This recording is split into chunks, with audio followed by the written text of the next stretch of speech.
नमस्कार. Asian news चॅनलमध्ये आपले स्वागत आहे.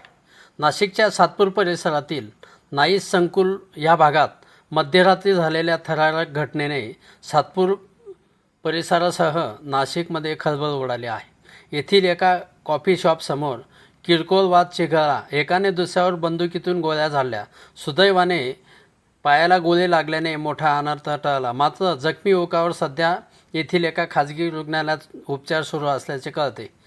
या संदर्भात मिळालेली माहिती अशी: शनिवारी रात्री 1 ते 1:30 वाजेच्या दरम्यान नाईस संकुलातील एका हॉटेलमध्ये वरुण विजय तिवारी आणि पाटील नामक व्यक्ती यांच्यामध्ये किरकोळ कारणावरून वाद झाला.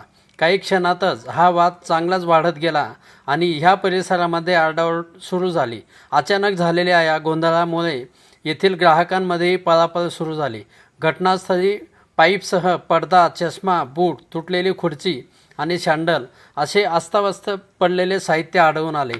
या वादानंतर दोघेही हॉटेलच्या बाहेर पडले, पण राग शांत न होता तो पुन्हा वाढतच गेला. याच दरम्यान एकाने आपल्या कारमधून बंदूक काढून थेट गोळीबार केल्याची चर्चा परिसरात सुरू आहे.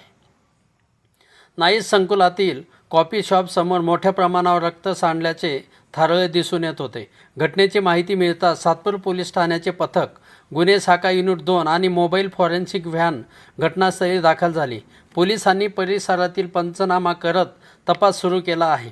या प्रकरणी पोलिसांनी संशयावरून 4 आरोपींना ताब्यात घेतले आहे. गुन्हा दाखल करण्याचे काम उशिरापर्यंत सुरू होते.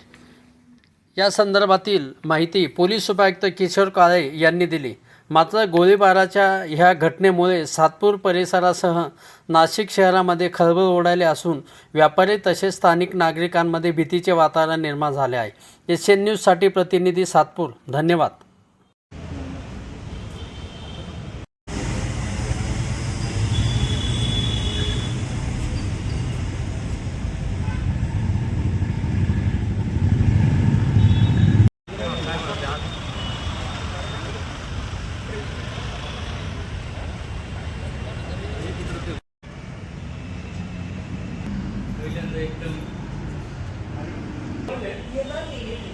म्हणजे भरपूर दिवसापासून ते त्रास असते, ते पाणी गेलं ना ते